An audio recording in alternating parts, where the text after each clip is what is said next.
네, 안녕하세요. 이제 부동산학개론 기본 강좌 제 21강 진행하도록 하겠어요. 21강에 대한 논리는 이제 산업인력관리공단에서 제시된 이제 정책상의 그 목차 중에 이제 마지막인 조세 정책입니다. 공무원 시험처럼 조세 정책은 깊숙하게 내지는 않고요. 예, 우리 시험에서 조세 정책의 오지선다를 구성하는 내용은 두 가지가 있어요. 하나는 조세 기능, 그냥 맛배기로 이제 언급을 합니다. 조세 기능하고 그리고 조세 귀착 두 가지가 돼 있어요. 그래서 책에 이제 283페이지 보시면은 조세를 했을 때 기능에 대한 설명이 나옵니다. 물론 세금의 가장 이제 중요한 기능은 그 나라죠. 나라 살림을 운영하기 위한 재원 조달입니다. 그게 가장 중요한 기능이고 다만 이제 이걸로 이제 가장 본원적 기능 그거고, 이제 파생적 기능으로는 거기 동그란 번호 양가로 반가로 1번하고 반가로 2번 있죠. 자원 배분하는 거하고 그리고 이제 소득을 재분배하는 거. 이런 두 가지가 이제 그 파생적 기능이다라고 목차를 잡아요. 근데 결국 우리가 주택에 부과된 이제 세금 있죠. 주택에 부과되는 세금을 가지고 논하다 보니까 주택 시장에 미치는 효과로 거기 반가로 3번 부동산 가격, 집가 안정, 그 주택 문제 해결, 주거 안정 이런 내용들이 약간 있어요. 근데 제일 중요한 기능이 어쨌든 우리 시험과 관계에서는 이제 재원 조달이란 말은 여기 없더라고요. 나라의 재원 조달은 없지만 본원적 기능 설명 안 됐지만은 주로 반가로 1번과 반가로 2번 자원 배분 기능과 소득을 재분배하는 기능 이 두 가지는 이제 알고 계시기 바랍니다.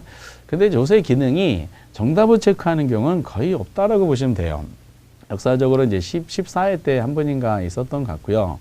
대부분은 이제 내용적인 면에서 조세 귀착 위주로 설명이 됩니다.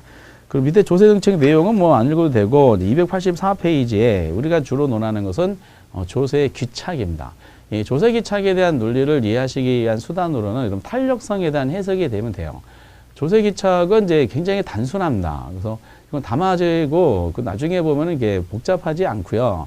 그래서 조세 귀착의 일반론을 공부하시고 나서 이거를 탄력성으로 이제 해석을 한 다음에 두 가지로 접근하셔야 돼요. 하나는 이제 이거를 그래프적인 마인드로 이제 이해하시는 거. 요즘에 그래프에 대한 해석 내용을 아느냐를 물어봐요. 그럼 공무원 이런 시험처럼 그래프 자체를 이제 주어지고 거기다가 이제 어떤 번호를 집어넣은 다음에 이게 뭐냐라고 물어보는 건 내지 않는다 하더라도 그래프에 대한 해석 문제가 되는지를 이제 자꾸 물어봅니다. 이게 최근에 2년 연속 나온 적이 있었어요. 작년에는 그렇지 않았지만은. 그리고 또 하나는 결과적으로 이게 부동산에 부과되는 세금에 대한 논리를 논하는 거니까 다른 세금은 우리가 관심도 없어요. 그래서 부동산에 부과되는 세금, 특히 주택에 부과되는 세금, 요거에 대해 이제 구분해서 논합니다. 근데 다행스러운 것은 우리 시험에서 주택에 부과되는 세금은 두 가지가 있더라고요. 보유세, 그 주택에 부과되는 보유세, 그러니까 재산세 위주로 나오고 그때는 임대인과 임차인 관계가 생기겠죠. 그리고 거래세가 나옵니다. 거래세는 이제 양도소득세를 가지고 문제를 합니다. 그러니까 임대주택 부분하고 매매시장에 대한 설정으로 국한시켜서 문제를 구성합니다. 그래서 이거는 마지막에 만약에 파이널로 정리해 드린다 그러면은 사실상 A4지로 가정하면은 조세 기능을 제외한다 그러면은 A4지에서 이제 한 페이지 정도에서 내용이 이제 압축이 될 정도로 단순합니다. 물론 그때는 탄력성에 대한 이해도가 있다는 걸 전제로 하는 거죠. 그래서 책에 장황하게 막 설명된 것 같은데 이 내용들은 이제 복잡하진 않고요.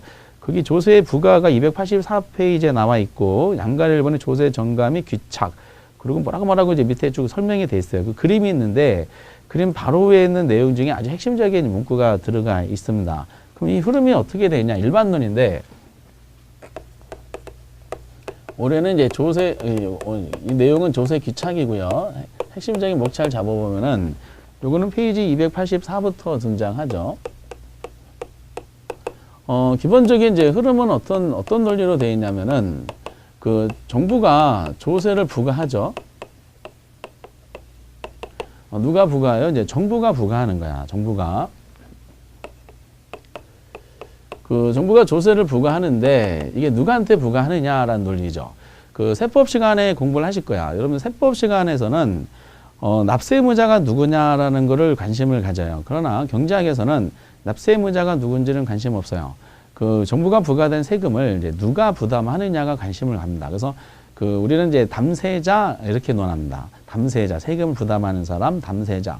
세법 시간에는 납세의무자, 법적인 납세의무자, 세무서에 세금을 신고하는 사람이 누구냐라는 거를 이제 관심 갖지만은 경제학에서는 그 세금을 누가 부담하느냐라는 논리죠. 그래서 이제 누구한테 부과하냐면 납세의무자한테 부과합니다. 근데 이제 납세의무자가 누군지에 대해서는 우리 시험은 방향이 이제 정해놓고 있더라고요. 말씀드렸죠? 부동산에 부과되는 세금은 딱 두 가지 세금만 나온다 그랬어요.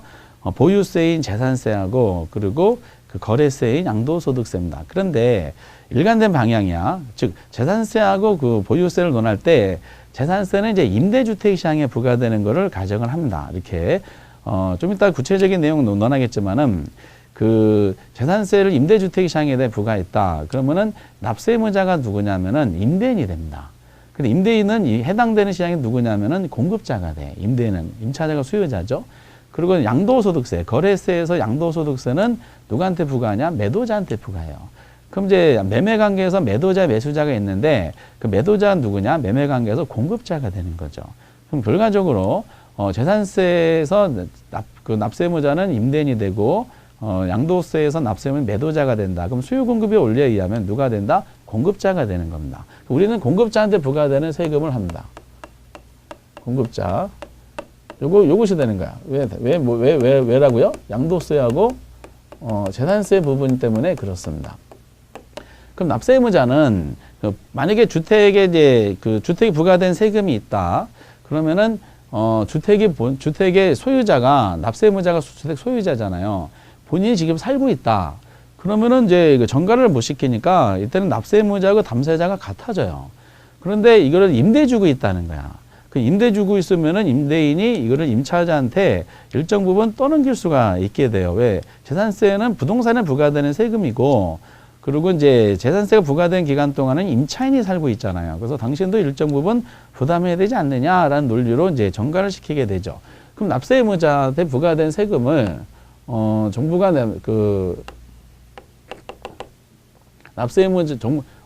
세금을 이제 부과하면은 납세의무자한테 부과됐어요. 종세금을. 그러면 납세의무자가 이걸 다른 경제주체에게 조세를 전가시켜요. 그 조세 전가란 말이 책에 나왔지만 조세 전가라는 것은 납세의무자가 다른 경제주체에게 전가 세금을 떠넘기는 거를 조세 전가다라고 얘기를 하게 되는 겁니다. 뭐 이런 내용이다라고 보시면 돼요. 근데 다른 경제주체가 누구겠어요? 재산세의 경우는 임차자가 되고 양도세의 경우는 매수자가 되겠죠? 그럼 해당되는 시장에서 결과는 누가 돼요? 수요자가 돼요. 그리고 이제 우리 부동산 학개론에 나오는 그 재산세 구조, 양도세 구조는 결국 공급자한테 세금 부과했을 때 이게 수요자한테 전가되는 현상에 대한 논리가 나옵니다. 그럼 결국 정부가 부과된 이 세금이 있잖아. 부과된 세금은 납세의무자도 일정 부분 부담하고 이 사람도 부담하죠. 부과된 세금을 정부는 납세의무자가 다 부담하라고 했는데 납세의무자가 떠넘겼잖아요. 그럼 정부가 부과된 세금은 납세의무자하고 다른 경제 전가받은 다른 경제가 얘네들이 이제 같이 부담하게 돼 있어요. 같이 부담한다. 특별한 경우가 아니면은 같이 부담한다는 걸 알아두세요. 그 특별한 경우가 어떤 경우인지는 뭐 좀 이따가 말씀드리겠습니다. 같이 부담한다는 걸 꼭 알아두시고, 그런데 누가 더 부담하느냐? 누가 더 부담하느냐 문제 있죠. 요거를 우리가 뭐라 그래? 이거를 조세 귀착이다라고 얘기를 합니다. 요 형태가 이제 나오죠. 조세 귀착은 그래서 이제 누가 더 실질적으로 부담을 많이 하느냐라는 논리입니다. 그런 다음에 이제 내용상으로 전개를 할 때 그럼 누가 더 많이 부담하느냐가 이제 관심을 갖잖아요. 결과적으로. 근데 이때 나오는 것이 수요와 공급의 상대적인 가격 탄력성에 따라 결정이 되는 겁니다. 그래서 이제 중요한 키워드가 아주 핵심적인 것이 뭐죠? 탄력성이고요. 여기서 탄력성에 대한 논리를 이해 못하면 안 돼요. 탄력성이고 이 안에서 누가 더 많이 부담하느냐의 이제 그 논리를 논하는 거죠. 왜 누가 더 많이 부담하려면 이제 조세를 이제 배분을 해야 돼요. 그런데 키워드가 뭐다? 상대적인 탄력성이다라는 거죠. 그럼 누가 더 많이 부담하느냐가 수요와 공급의 상대적 가격 탄력이 달려져 있을 때 그럼 조세를 이제 배분을 해야 돼요. 근데 조세를 이제 누가 더 많이 부담하려면 이제 조세를 배분을 하는데 조세 배분과 관련돼서 누가 더 많이 부담 요거에 따라 결정이 되면서 이제 결과적으로 모든 걸 탄력성으로 나오거든요. 탄력성이 더 낮은 쪽이야. 탄력성이 더 낮다는 말은 무슨 뜻일까요? 더 비탄력적인 쪽이야. 더 비탄력적인 쪽이 어떻다? 세금을 더 부담하더라 라는 논리가 이제 책에 장황하게 설명이 되는 거죠. 더 비탄인 쪽이 더 부담하는 겁니다.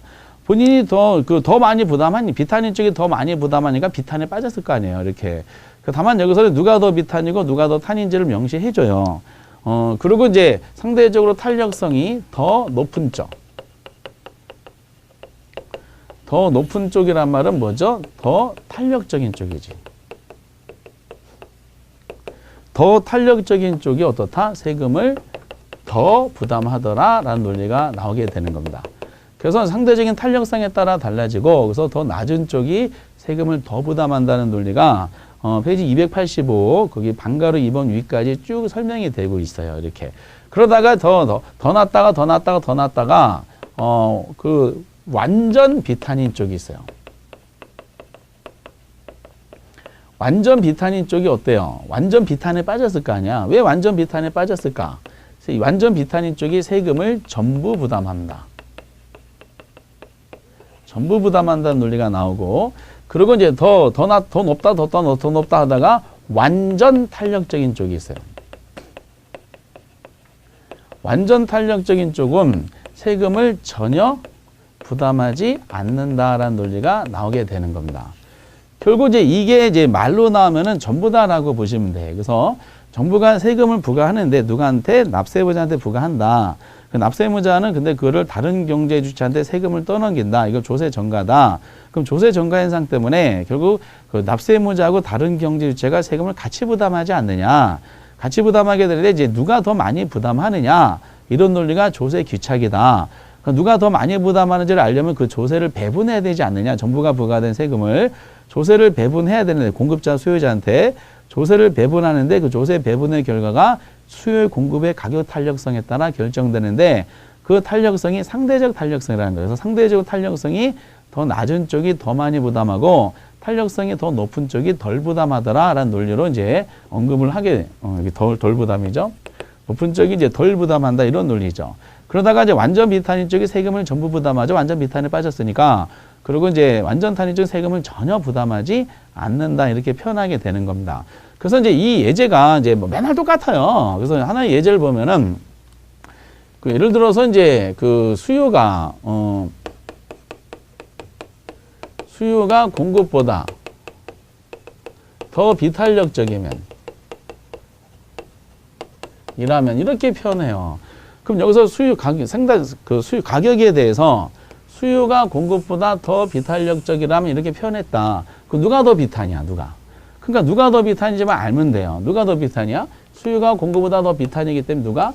수요자가 더 많이 부담하는 겁니다. 그러니까 임대주택 임차인이 더 많이 부담한다 나오고 매매 시장에서는 매수자가 더 많이 부담한다 이렇게 논리가 나오죠. 그리고 이제 지금부터 지금 다음 지문이 그 실제로 나왔을 때 굉장히 이제 이거를 왜 그래요라고 질문을 해가지고 틀린 분이 계시는 것 같아요. 수요가 가격에 대해서 완전 비탄이라면은 완전 비탄력적이라면 이제 재산세를 물어봤어요. 재산세는 전부 임차인이 부담한다. 이런 지문이 있어요. 임차인이 부담. 작년에도 그 비슷하게 나왔죠. 물론 이제 여기다가 임대인이 전부 부담한다 그러면 무조건 틀리는 거죠. 그러니까 수요가 완전 비탄일 때 임차인이 전부 부담한다라는 지문이 오라 그랬어요. 그 재산세를. 이게 왜 그러냐? 그랬더니 어떤 분이 그러셨어요. 실제로 나왔을 때도 아닌데요. 이건 제가 냈는데요 라고 하시더라고요. 제가 냈는데요라고 하는 것은 세법적인 개념으로 한 겁니다. 제가 냈는데라는 것은 그분이 이제 납세 의무자를 말하는 거야. 근데 우리는 조세의 귀착은 납세 의무자가 아니라 세금을 누가 부담하는지를 물어본다 그랬잖아요. 그러니까 이거는 부담이라고 표현한 것이지 누가 납부했느냐라고 한 것이 아니라는 거죠. 근데 이제 수요가 가격에 대해서 완전 비탄이라면은 임차인이 이제 수요자인 임차인이 전부 부담한다는 논리가 이제 나오는 배경이 탄력성에 대한 이해도가 있어야 된다 그랬어요. 그럼 수요가 완전 비탄이야. 그러면 앞에서 탄력성 해드릴 때 수요를 탄으로 만들고 비탄으로 만드는 결정적인 요소가 뭐가 있었어요? 수요의 가격 탄력 결정 요소. 그렇죠. 대체제라는 게 있었어요. 그럼 수요가 완전 비탄이라는 것은 시장에서 대체제가 전혀 없다는 거예요. 그럼 임차자 입장에서 이사할 집이 없다는 뜻입니다. 근데 정부가 재산세를 높였어. 재산세를 높이면은 임대자 입장에서는 본인의 수익성이 저하될 거 아니에요. 임대로 받은 걸 가지고 재산세 증가한 걸 다 부담하다 본인이 내다 보면 수익성이 저하되니까 이거를 임차자한테 전가시키는 거야. 전가시킨다는 것은 임대료를 더 높여달라는 겁니다. 그래서 이제 임차자 입장에서는 그동안에는 100만 원을 임대료를 냈는데 그러니까 그다음부터 임대자가 이제 이거를 200만 원 내달라는 거야. 그 왜 그래요? 그랬더니 정부가 재산세를 이제 부과했다. 그래서 나는 이제 수익성을 악화되는 걸 방지하기 위해서 당신한테 전가시킬 거다. 그러니까 임대료 더 높여달라라고 하는 겁니다.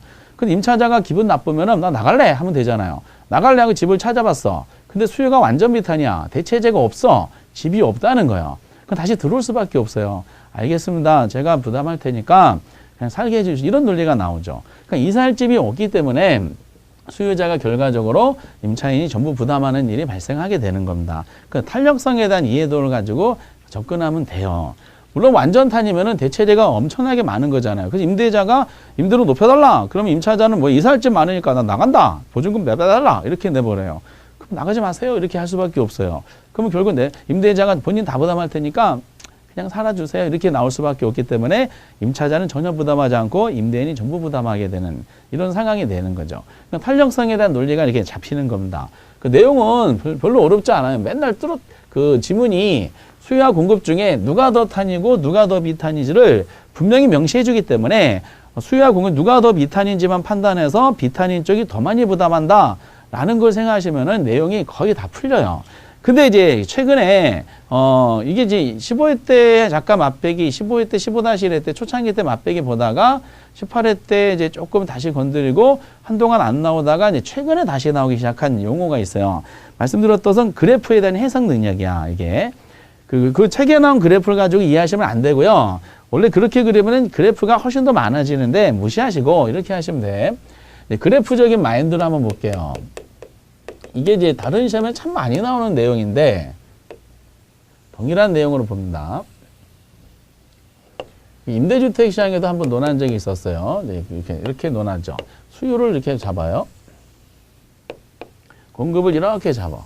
그 그래프상에 나온 내용들이 기출문제 그대로 나옵니다. 가격이고 이제 이거 뭐 임대주택 시장에도 모든 관계가 없어요. 그런데 정부가 세금을 부과하지 않았다고 시장에 맡겼다 그러면 말씀드렸던 것이 요 삼각형이 뭐라 그랬죠? 요 삼각형이 소비자 잉여라 그래서 이 명칭 그대로 보셔야 돼요, 여러분들 지금. 그리고 요 삼각형을 일부 삼각형 그려드렸는데 요것을 생산자 잉여가 되겠죠? 그래서 임대주택에서는 여기에 이제 임차인 잉여, 이게 임대자 잉여, 매매시장에서는 매수자 잉여, 이제 매도자 잉여가 됩니다. 어쨌든 포괄적으로 시험 문제는 소비자 잉여, 생산자 잉여 나와. 임대료 규정책에 나왔던 내용이죠. 그럼 정부가 이제 우리가 재산세든 재산세든 양도세든 전부 누구한테 부과하는 거다? 공급자한테 부과하는 거야. 공급자한테 정부가 조세를 부과한 거야. 조세를 부과했어. 그럼 이제 요만한 가격에 거래하기로 했어. 예를 들어서 임대를 만약에 100만 원을 받기로 했어. 그런데 이제 그 임대자 입장에서 한번 생각해 보시면은 100만 원 받기로 했는데 정부가 조세를 늘렸어. 그럼 세금을 제외했더니 그 만약에 생산자 입장에서 공급자인 본인이 다 부담한다 그러면 세금을 본인이 다 부담한다 그러면 실질적으로 받는 가격은 떨어질 거 아니야. 그죠? 세금 본인이 다 부담하면은 기분이 좋겠어, 나쁘겠어요? 기분이 나쁘겠지. 그러다 보니까 이거를 의사결정을 내가 다 부담하면 좀 그렇지 않을까? 기분 나쁜데? 그래서 이 부분을 매수자한테, 수요자한테 전가시키고 싶은 거야. 그럼 공급자는 정부가 부과된 세금을 수요자한테 조세를 전가시켜요. 조세가 전가된다는 말은 결과적으로 어떤 일이 발생한다는 거예요? 가격을 높여달라는 거죠. 임대료 높여달라, 가격을 높여달라. 그럼 경제적으로 가격이 높아지는 방법은 하나밖에 없잖아요. 공급자한테 세금 부과한 거니까 공급자가 공급을 더 늘려요? 그럼 가격은 더 떨어지잖아. 그래서 본인이 이제 요만했던 이제 생산자가 세금 증가한 거를 본인이 부담하면은 실제로 받는 건 요만큼밖에 안 되다 보니까 이거를 더 높이는 방법은 공급을 어때요? 줄이는 수밖에 없지. 공급이 줄어들더라. 공급이 줄어든다는 걸 양도세에서는 이걸 뭐라 그러냐면은 동결 효과라 그래요. 동결 효과. 이거는 이제 동결 효과는 공급을 줄인다는 거야. 이렇게. 그럼 결과적으로 가격의 상승이 일어나죠. 가격 상승하는 거를 그래프상으로 보면은 공급이 이렇게 줄어들어요. 책에 이 그림이 나와 있어야 되는데. 공급이 줄어드는 원인은 뭐 때문에? 세금 때문에 그렇죠. 그러면 이제 여기에 새로운 균형이 딱 생겼죠. 새로운 가격이 나왔어. 요 가격은 뭐가 되냐면은 세금 부과 후야. 세금 부과 후에 세금 부과의 소비자가 실질적으로 지불하는 가격이 됩니다. 누구한테 지불하는 가격? 공급자한테. 그러면 소비자 입장에서는 세금을 이제 부과되다 보니까 공급이 줄어들어서 공급이 줄어든다는 것은 조세를 전가시킨다는 뜻이야. 누구한테? 수요자한테. 그럼 세금 부과하기 전에는 요만큼만 공급자한테 지불하면 됐었는데 어때요? 소비자들의 실질 지불하는 가격이 높았으니까 소비자들의 부담이 커졌어요? 낮아졌어요? 커졌죠. 그래서 소비자들의 실질 지불 가격은 상승한다라고 하셔야 돼. 그럼 공급자들은 그 세금을 이만큼 전가시킨 것만큼 가격을 높인 거잖아요. 그런데 이게 이 부분에 대해서 완벽하게 세금 부분을 해결한 거냐? 그렇지 않아요. 이게 완전 비탄이 아닌 한 세금에 대해서 전가시켰지만은 일정 부분은 본인도 부담해야 돼. 그래서 이제 전가시킨 다음에 뭐를 내야 돼? 세금을 내야 되니까 세금 부분을 그대로 내려와. 세금 부분 내면은 그 전가시켜 남는 것은 공급자 본인들이 부담해야 되니까 전가시켜 난 다음에 실질적으로 받는 금액은 요만큼만 됩니다. 완벽하게 다 전가를 못 시켰을 거 아니에요. 완전 비탄이 아닌 한. 그럼 결과적으로 보니까 공급자들도 세금 부과 후에 실질적으로 수령하는 지급받는 가격 있죠? 지급받는 가격도 어떻게 돼서 낮아지게 됐습니다. 이게 낮아진 거야. 그러면은 이제 이 실질적인 지불 가격과 요거 있죠? 사각형이 딱 생겨요. 이 사각형이 이게 뭐다? 이게 세금이 되는 겁니다. 이 세금은 누가 가져가? 정부가 가져가는 거예요. 정부에 기속돼 가지고 정부가 이거 가지고 나라 살림을 운영한다는 뜻이죠. 이렇게 시험에 나왔었고, 그러면은 이제 세금, 소비자가 이만큼이었었고 생산자가 이만큼이었는데 정부가 세금 부과했어. 세금 이만큼 가져갔어. 나라가. 그러면은 나중에 최종적으로 보니까 어때요? 소비자 잉여는 줄어들었어요? 늘어났어? 세금 부과에 소비자 잉여는 기존보다 어떻다? 감소를 하게 됩니다. 그리고 생산자 잉여도 요만했던 것이 세금 부과 후에 요만큼. 여기 그대로 시험에 나옵니다. 세금 부과 후에 생산자 잉여도 어떻게 됐어? 생산자 잉여도 얘도 감소하게 됩니다. 근데 조세정책에서 가장 심각한 문제가 이제 뭐냐면은 경제학적으로 요 부분 때문에 그래요. 요 부분이 아까도 임대료 규제 정책에도 나왔지만은 요 부분은 세금 부과 전에는 없었잖아. 요것을 우리가 뭐라 한다? 계속 출제되고 있는 사회적 비용이다라는 거죠. 작년에도 요거를 알면 하나 맞췄어요. 사회적 비용. 사회적 비용이 생기면은 자원 배분이 왜곡된다는 거야. 자원 배분이 왜곡되더라. 그래서 자원이 점점 낭비된다는 뜻이죠. 그럼 사회적 비용이 발생을 해요. 근데 사회적 비용이 발생하는데 공급 있죠, 공급. 이 공급이 비탄력적인 경우보다 탄력적일수록 이 사회적 비용은 점점 커지게 되는 겁니다. 근데 작년에는 비탄력이 점점 커진다고 돼 있어. 탄력적이란 말은 지금 정부 입장에서 공급자 입장에 봤을 때 요만한 가격이었는데 세금을 부과했어. 그럼 실질 가격은 떨어진 거잖아. 그렇죠? 가격이 떨어진 거에 대해서 해결하는 방법은 공급을 줄여야 되잖아. 그렇죠? 그럼 탄력적이란 말은 공급을 많이 줄인다는 것이고 비탄이란 말은 공급을 적게 줄인다는 뜻이잖아요. 그러면 가격 하락이 실질적인 세금 부과는 실질 받는 가격 하락에 대해서 공급을 줄일수록 적게 줄이면은 사회적 비용이 작아져요. 이렇게. 그래서 점점 커질수록 크게 줄수록 사회적 병은 점점 커지게 되는 겁니다. 그래서 사회적 병은 발생하는 걸로 끝나는 것이 아니라 우리 시험 수준이 사회적 병이 발생하는데 공급의 가격 탄력성이 비탄일수보다는 탄력적에서 점점 더 커진다는 식으로 이제 설명이 되고 있습니다. 이걸 더 커진다. 이렇게 점점 내용들이 이제 이해 위주로 심화되고 있다는 거죠. 그리고 거래도 어떻게 됐어요? 세금 부과하기 전보다 거래가 어떠해요? 더 감소하게 되지. 거래도 감소하는 일이 발생하는 거죠. 이 기출문제 나온 거가 있으면 참 좋은데 어쨌든 이런 내용이야.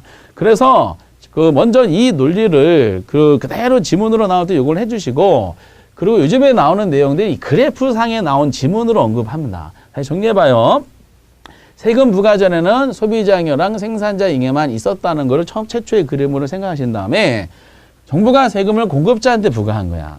공급자 입장에서는 그럼 세금까지 내면은 요만한 가격에 100만 원 받겠는데 세금을 50만 원 부과받았다. 그러면 실제로 받는 가격 50만 원밖에 안 되니까 기분이 나쁠 거 아니야. 그래서 그 세금을 소비자한테 전가시키는 거죠. 전가시킨다는 것은 가격을 높이는 거야. 거래 가격을 높인다는 뜻이야. 거래가를 높이는 방법은 공급을 줄이는 수밖에 없어. 공급이 줄어들면 뭐라 그러는데 이거를 동결효과라고 그러는 겁니다. 그럼 그래프적인 마인드가 그래서 문제가 이거를 지문으로 나오는데 공급이 다 세금 때문에 줄어드는 거예요.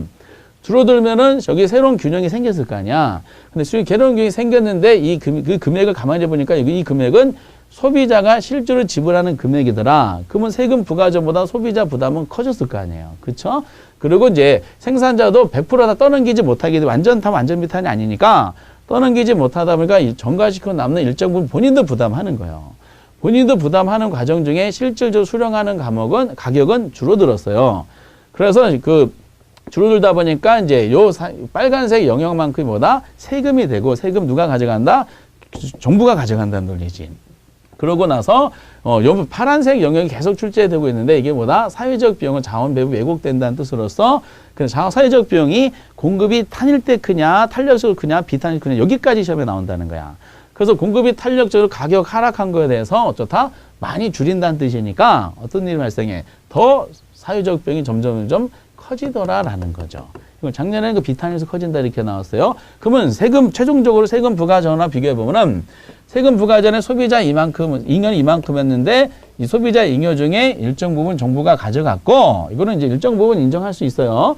그런데 요만큼은 자원이 낭비되는 부분으로 소비자 잉여가 감소됐고 생산자 입장에서도 이만큼이 세금 부과 전에 본인이 이익이었는데 정부가 세금을 부과하다 보니까 요만큼 본인 부담하는 만큼 나라가 가져갔고 요만큼도 자원 배분으로 왜곡돼서 낭비가 된 겁니다. 실제로 받는 생산자 잉여도 감소하게 되는 거죠. 전체적으로 소비자, 생산자 잉여가 줄어드는 일이 발생해요. 세금 정책을 그래서 막 정가의 보도처럼 막 쓰다 보면은 경제가 위축이 돼요. 시장 참여자 본인이 이익이 줄어든다는 걸 알기 때문에 경제활동이 위축돼서 생산활동이 위축되고 전체적으로 경제 상황이 침체되는 일도 있습니다. 세금 정책 굉장히 민감하게 활용해야 돼요. 그리고 이제 거래도 당연히 요만한 거래했던 것이 공급이 주니까 거래도 감소하더라 이런 내용이 시험상으로 등장하게 되는 거죠.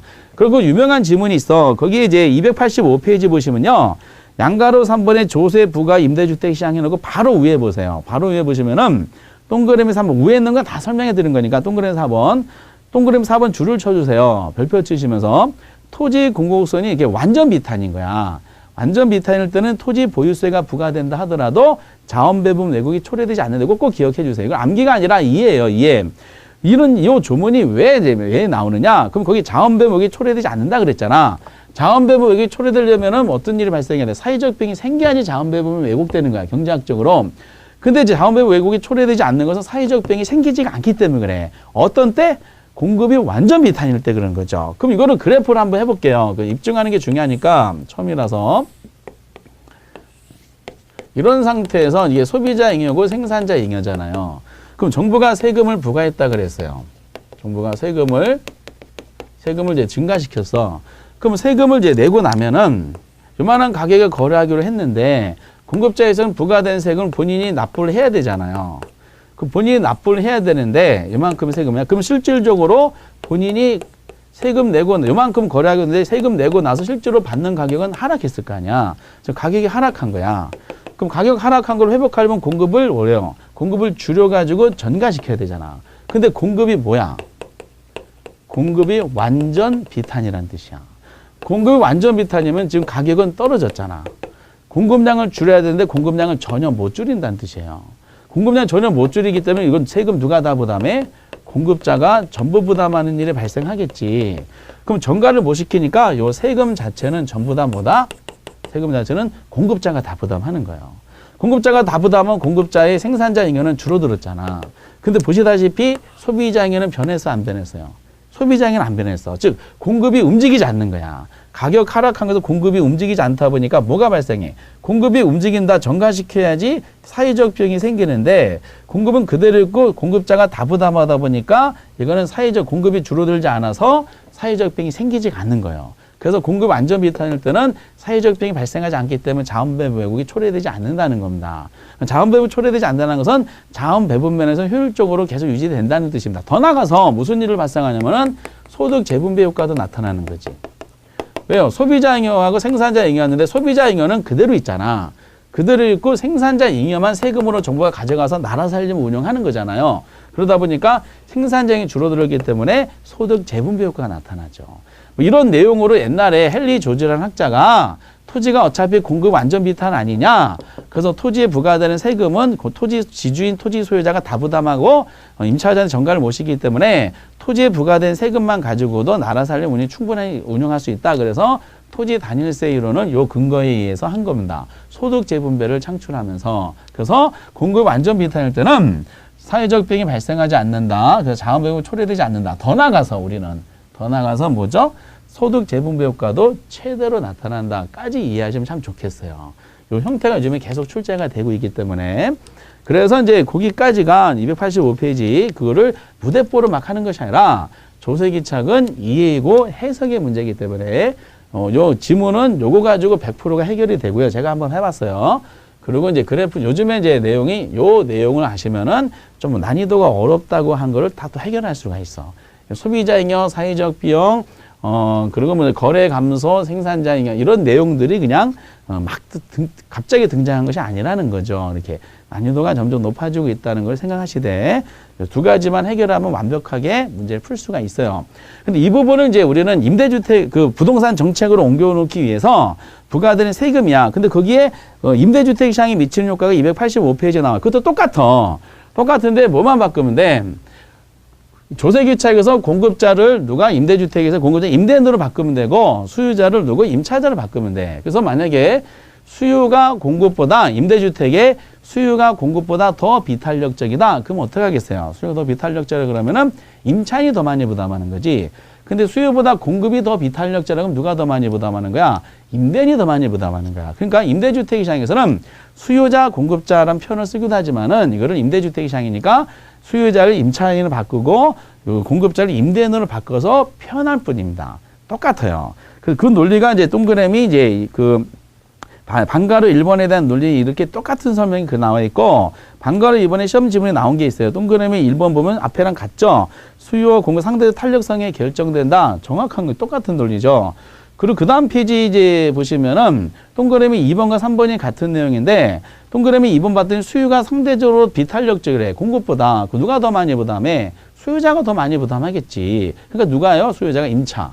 임차인에게 전가되는 조세비율이 높다. 당연한 말이야. 동그라미 3번에 반대적으로 표현했잖아. 수요가 상대적 탄력적으로 만들므로써 임차인의 부담은 조세비를 낮출 수가 있다. 이렇게 된 거잖아요. 2번, 3번 이거 동일하게 설명한 거예요. 임차자, 임대자로만 바꾼 겁니다. 그리고 이제 동그라미 4번과 5번도 마찬가지 지문이야.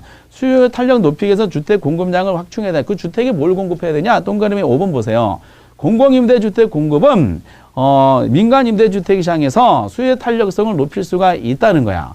그러면 그 동그라미 6번이 결론이잖아. 그래, 공공임대 공급했어. 탄력 높인다. 그 어떤 일이 발생하죠? 공공임대주택 확대전적 임대주택에 부과된 조세가 누구한테? 임차인한테 전가된 현상을 완화시킬 수가 있다는 뜻이지. 전가가 완화돼. 왜 그래요? 공공임대주택이 공급이 많아져. 그러면은 시장에서 수요가 기존보다 우회처럼 더 탄력적이 돼. 왜 더 탄력적이 돼? 공공이 많아지면 대체재가 많아지잖아요. 대체재가 많아진다는 것은 기존보다 더 탄력적이 되지. 그러면은 임차자가 임대주택에 부과된 세금에 대해서 임차인이 부담하는 정도가 점점 줄어들어. 왜? 임대주택에 정부가 임대인이 부담하다라고 세금을 증가시켰어. 임대인이 이걸 임차인한테 전가시키고 싶어. 그럼 임대를 높여달라는 거잖아요. 근데 공공이 옆에 많이 공급이 됐어. 그럼 어떻게 돼? 임차자가 내가 왜 전가받아요? 해가지고 임대주택을 공공임대주택으로 옮겨가려고 그래. 그럼 민간 임대인이 깜짝 놀랄 거 아니에요. 아니, 그러면 안 되는데, 나 빈집인데, 그래서 가지 마라. 내가 전가를 안 시킬 테니까, 그럼 임대료를 그냥 기존까지 똑같이 내라. 그러면은 이제, 임차자는 부담하지 않고 그냥 계속 살게 할 수가 있는 거예요. 그래서 그 내용이 지금 1, 2, 3, 4, 5, 6은 똑같은 말이야. 핵심적인 것이 다시 말씀드려요. 임대주택 시장에서 논리입니다. 임대인과 임차자 관계. 임대인은 공급자, 임차자는 수요자. 정부가 공공임대주택을 공급을 확대했어요. 그러면은 임대주택 시장에서 대체재가 많아져. 대체재가 많아지면은 수요는 기존보다 더 탄력적이 돼. 그럼 더 탄력적이 되면은 임차자가 더 유리해지잖아. 이살집이 많아지니까. 그래서 임차자 입장에서는 재산세를 전가되는 정도가 더 낮다. 그러니까 재산세 부담이 점점 낮아진다는 뜻입니다. 이렇게. 그 논리를 이제 암기하지 마시고 대체재라는 논리 가지고 이해를 해 주시면 좋겠어요. 그리고 이제 양가로 삼은 신규주택과 기존주택에 대한 논리가 요즘에 안 나와요. 요즘에 등장하지 않고 논리가 굉장히 좀 억지스러운 경향이 좀 있어서 물론 언급해 드릴 수는 있지만 왜 이런 거를 주장했는지 어떤 교수님의 책에 나온 걸 언급할 수 있지만은 지금 그거는 굳이 안 보셔도 되실 것 같아. 어느 순간부터 우리 시험에서 13회인가 12회인가부터 안 나오고 있어요. 그 부분은. 대신에 이제 그 내용으로 재산세 말고 양도세가 나와. 오른쪽에 양가로면 양도세 동기요로가 꼭 체크해 놓으셔야 돼요. 4번은 굳이 체크할 필요는 없지만은 5번에 양도세 부분은 한번 체크해 주시기 바랍니다. 양도세 말씀드렸죠? 거기 핵심적인 단어가 동기요로가야. 매도자한테 세금을 부과했어. 매도자한테 양도세를 부과한 거야. 그럼 매도자 입장에서는 아파트를 1억에 거래하기로 했는데 세무서에 물어보니까 양도세를 내야 된대. 그러니까 양도세 2천만 원 내야 되는데 예를 들어서 그럼 1억에 거래하기로 했는데 매도자 입장에서는 2천만 원 세금 내면 실제로 본인 손아귀 주로 8천만 원밖에 안 되잖아요. 기분이 좋겠어 나쁘겠어? 기분 나쁘겠지. 그럼 이걸 어떻게 한대? 매수자한테 내가 양도세 부담 때문에 거래를 못 하겠다라고 통보를 하게 될 거예요. 그 매수자가 지금 이제 다급한 상황이야. 왜? 시장에서 지금 이사할지 많지가 않다면 가정해 보세요. 비탄력적이야. 그러면 매도자는 그 양도세를 매수자한테 전가시킬 수가 있는 거야. 그 전가시킨다는 것은 결국 뭐죠? 양도세 부분에 대해서 일정 부분을 당신도 부담하라. 그럼 어떻다? 처음에 1억으로 거래하기로 했던 내용에 대해서 좀 매매 가격이 높아진다는 뜻이죠. 그러면 처음에 어떤 의사결정에서 양도세 부과했다? 그 양도세 부담 때문에 실질 받는 가격이 떨어지기 때문에 매도자가 나는 못 팔겠다. 공급을 안 하겠다는 뜻이야. 이게 뭐죠? 동기요로가가 되지. 그러면 이사해야 되는 매수자가 다급하잖아. 그래 내가 일정 부담하겠다. 그럼 매매 가격이 상승하게 되는 일이 발생하게 됩니다. 그 모습이 공급이 이렇게 돼서 나타나는 현상과 동일하게 됩니다. 그래서 매수자가 실제로 지불하는 금액은 기존보다 높아졌고 그리고 다 떠넘기지 못하는 매도자도 양도세 전가액 남는 건 본인도 부담하니까 100% 부담하는 것보다는 뭐 덜했지만은 실질 받는 가격은 좀 낮아졌고 그래서 이 세금은 이제 정부가 가져가서 나라 살림 운영하는 데 쓰고 사회적 병이 생기고 소비자의 생산량이 줄어들고 거래가 감소한다. 논리는 동일합니다. 그러니까 임대주택의 재산세냐 매매 시장에서 양도세 차이가 있을 뿐이지 내용은 같다라는 거죠. 그래서 거기에 나오죠. 그래서 양도 동기요로가 의미가 그런 뜻이야. 그래서 용군의 일본의 공급 동기요로가 때문에 가격은 상승할 수가 있다라고 된 거야. 상승 얼마만큼 상승한다? 전가한 것만큼. 집가 상승 기대가 퍼지는 양도세 중과는 똑같죠. 동기요로가 집가 상승. 기출 문제를 똑같은 건데 그 다 갖다 붙이다 보니까 뭐 동그라미 1, 2번이 설명이 돼 있네. 헨리 조지는 뭐 참고하세요. 아까 말씀드렸던 이제 토지 단일세율의 논리니까 참고하시기 바랍니다. 아까 앞에서 언급해드렸던 겁니다. 그래서 그 결과적으로 정리해 볼게요. 어느 거냐면은 여러분들 284페이지에 284페이지 조세 정가와 규칙에 대한 논리가 정가 무슨 뜻이고 규칙이 무슨 뜻인지가 쭉 설명이 돼 있어요. 그럼 그냥 읽어보시면 되는데 양가로 일본의 조세 정감 규칙 여부에 관한 두 번째 줄에 있죠. 조세 재산세 정감의 규칙 문제, 세금의 정감의 규칙 문제는 수요의 탄력성과 공급의 탄력성에 상대적 크게 다르게, 요게 굉장히 중요하죠. 요게 핵심적인 키워드가 됩니다. 그래서 그 상대 탄력성이 결정되는 다시 반복되고 밑에 그림을 무시하시고 방가로 1번과 오른쪽 방가로 2번 있죠. 그 내용은 요걸 설명한 겁니다. 상대적인 탄력성 낮은 쪽이 더 부담하고 높은 쪽이 덜 부담한다. 그래서 수요와 공급 중에 누가 더 탄이고 누가 더 비탄인지를 꼭 명시해 준다. 그러니까 비탄인 쪽이 더 부담한다는 거. 수요가 비탄이면은 더 비탄이면 수요가 더 부담하고. 그러다가 이제 완전 비탄인 쪽이 전부 부담한다. 완전 비탄에 빠졌으니까. 그럼 완전 탄인 쪽은 세금을 전혀 부담하지 않는다. 그래서 수요의 가격 탄은 만약에 완전 비탄이다. 그럼 수요자가 전부 부담한다라는 논리.